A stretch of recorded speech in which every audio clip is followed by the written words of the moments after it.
and welcome to my channel. I am your SPARX Stenographer. Today I am going to dictate a KAILASH CHANDRA magazine volume 1 and transcription number 10. Don't forget to subscribe my channel and also join me on WhatsApp. Link is in description box. Now ready?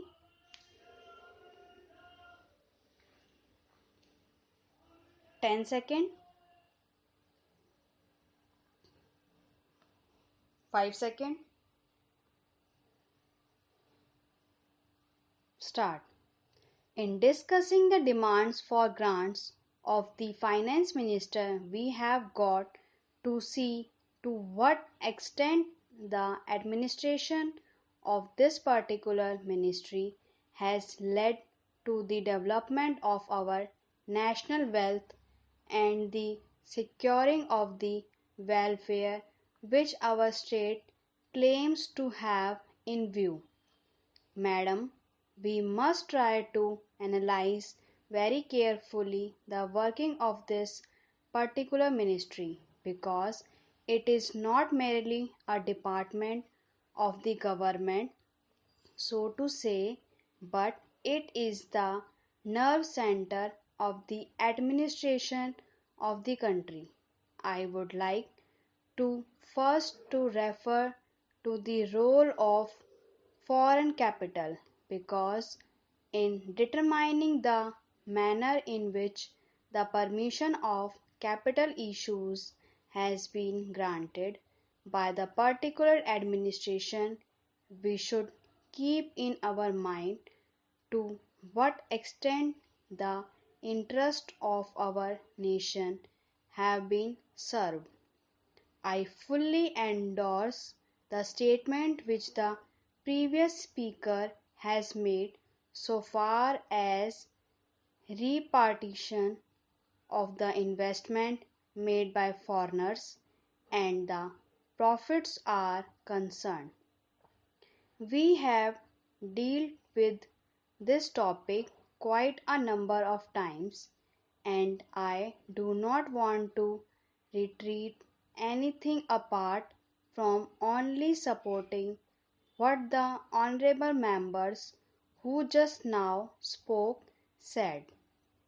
I would now like to deal with the investments of foreigners in India.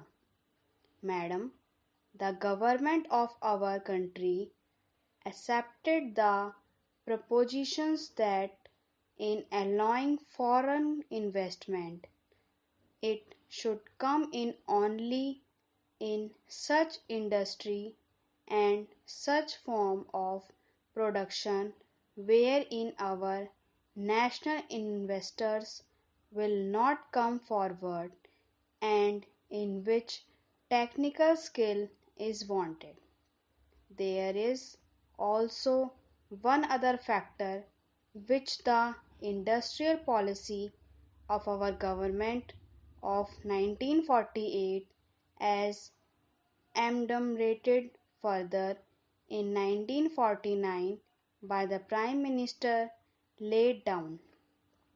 It's specially that the control and ownership of such concern should, as far as possible, be in the hands of Indian nations and the technical know-how of our country should be developed.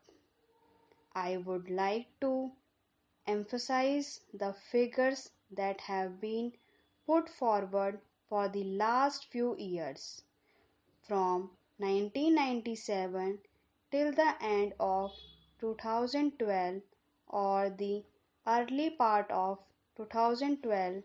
It has been reported that rupees 19,000 crores of foreign capital have been allowed to be invested in our country.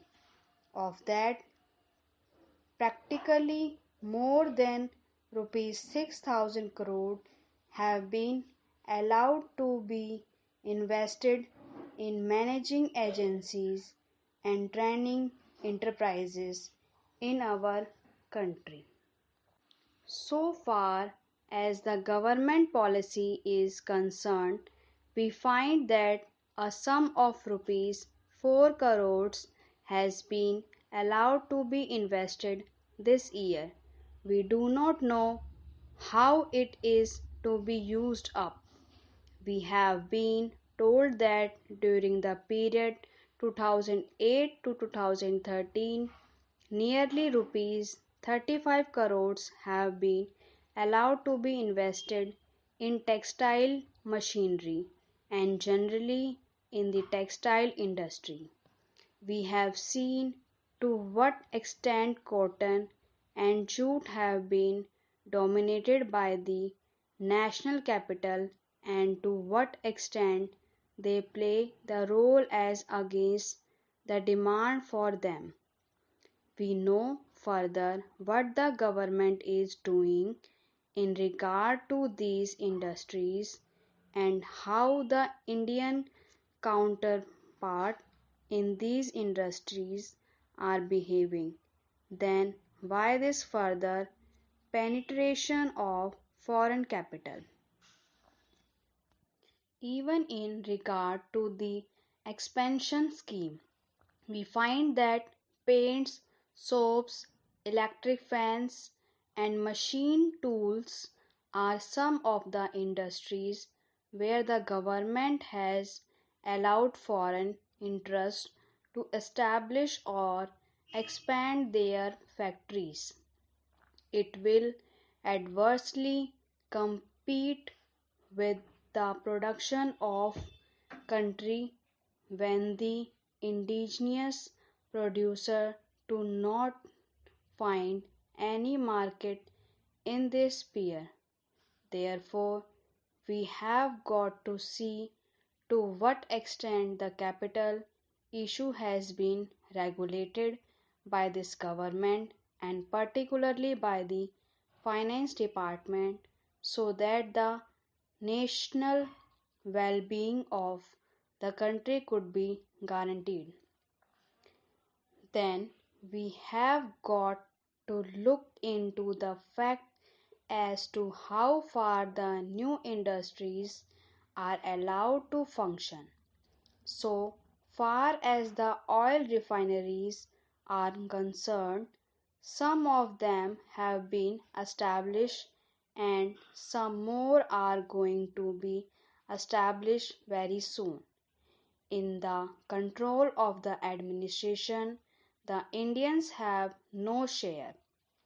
There are only preference shareholders and they have no voice in the management. So far as the administrative aspect in this industry is concerned, the most important part of it is the technical know how. They do not guarantee that they will train the Indians.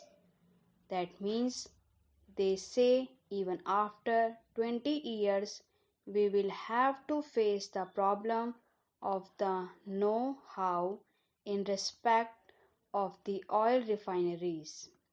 I do not know why the government are showing softness to foreigners in this matter.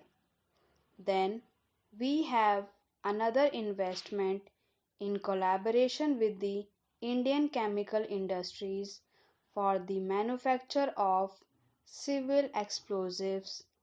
Here, as far as I have gathered, only 20% is going to be Indian capital. The majority of the shares will not will remain with the Indian chemical industries. Nobody else has been allowed to make any investment.